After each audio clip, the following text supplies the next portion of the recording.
Welcome back to the channel. Welcome back to the vlog from the great sunshine state of Florida, and welcome back to another video. As you guess, it's Thursday, so you know what that means. It's Tool Time Thursday, staying with the Tool Time Thursday theme.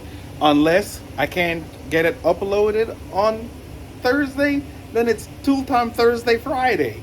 But yeah, I'll try and get it uploaded. I had a problem with uploading last week, so I did it on a Friday.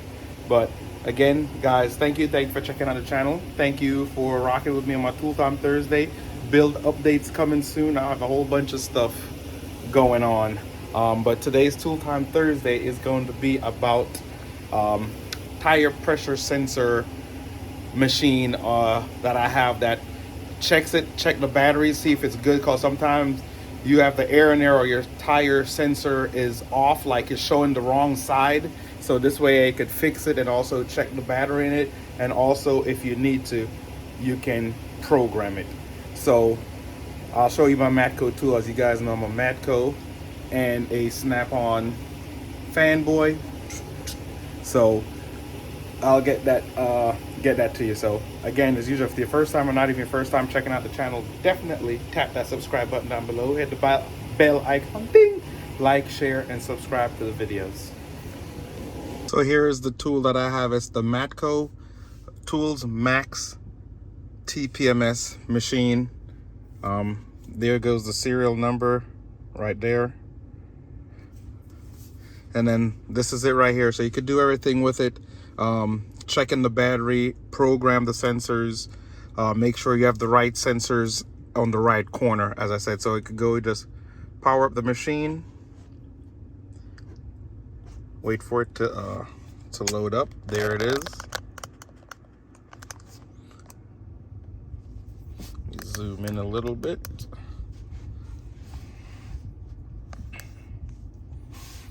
So there it is right there. So you could use that to check the sensors. That's your main menu. Check the sensors. Tire service the TPMS, like you could check them, not only read them but service them.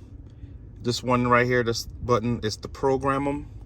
The settings, recent sensor data, like that's if you used it recently. So if you have your vehicle saved in there, you could go and do that one. And then also you could check the depth of your tires with it. So let's go in this one's for the recent, and there it is right there. It's the Ram 1500. Mine's right there, 2022. But if you don't have it in there, you could go back and I'll show you how how you pick what vehicle you want. So I want to check my sensors, as I have all the lists of all the vehicles right here, everything that you could think of. And there goes Ram, Rivion's on here, Lucid's on here. You could even check them for motorcycles. Tesla, everybody's on here. So I'm gonna go back up to Ram.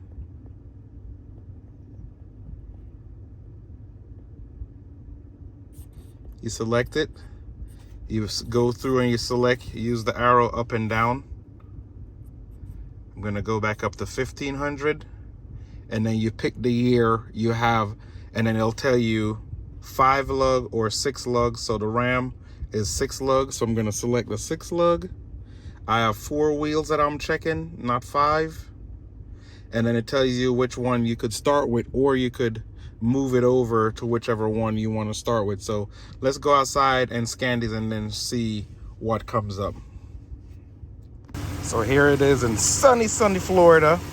I'm gonna put it by the tire pressure sensor. You guys can't really see because it's so, and then I'm gonna hit the button, and then it comes back and it tells you that the pressure is good. Go ahead and hit start. See, the pressure is good, interim park mode, and it tells you what PSI is in your tire, the temperature, and what frequency your TPMS is. So you could just move it to different ones. So, and then here's the tire on my Hellcat. So I'm gonna have to go back.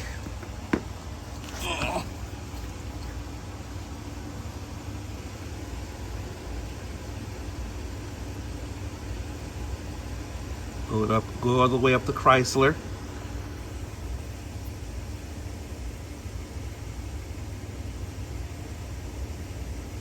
Lucid's in there.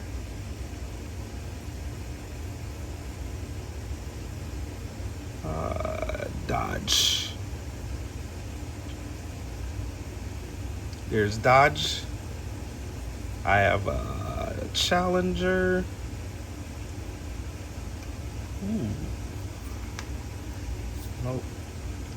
Mine's a first year Hellcat 2015. I don't think mine's a clamping. I think mine's a snapping. We'll see. 4 wheels. And I'm on the passenger rear. So I'm at the passenger rear. I don't know where my little sensor is at on this. It's right there. I'm gonna hit this green button. Trigger processing. Hopefully my battery's not dead. See the little, I'm not sure if it's on the, it should be, no, it's not on this one. I have another one somewhere. No sensor detected. Huh. That's not good. Where's the other one? Oh, the other one's on the back. Gotta find where it's at. I'm gonna show you guys where it's at. It's all the way, you can't see it. It's all the way back. I don't think you see it all. It's all the way back there. So I'm gonna go back and hit my transmitter again. And there it is. It picked it up. Ooh, battery okay. Learn 400 megahertz. I think I may need to reprogram these because they've been sitting for a while and they're off. So if you guys want, so you see the sensor is still good, but I just would have to do a relearn on them. But as you can see, it picked it up. I have some 3-piece wheels, so this is just the, where the heck is it? That one's just to fill the air in, and then the one back there has the sensor in it. So there it is, guys. We've come to another quick and dirty quick tool time Thursday. Of course, you don't need such a hefty machine, but I have so many cars and I change my tires so often, and I always want to make sure that the sensors is good. I also had like a blowout on my Hellcat once before, because when I changed the wheels, it was picking up the wrong side in the car. So when I filled up the left side, it was actually the right side that was bad, and then I didn't notice until the tire was already way gone beyond repair. So just another quick tool time Thursday about my Matco Tools Max Tpms sensor machine. Great machine. Not everyone need it, but I need it because, you know, I work on cars all day, maybe every day. Again, guys, thanks for watching another video and watching another Tool Time Thursday. Peace.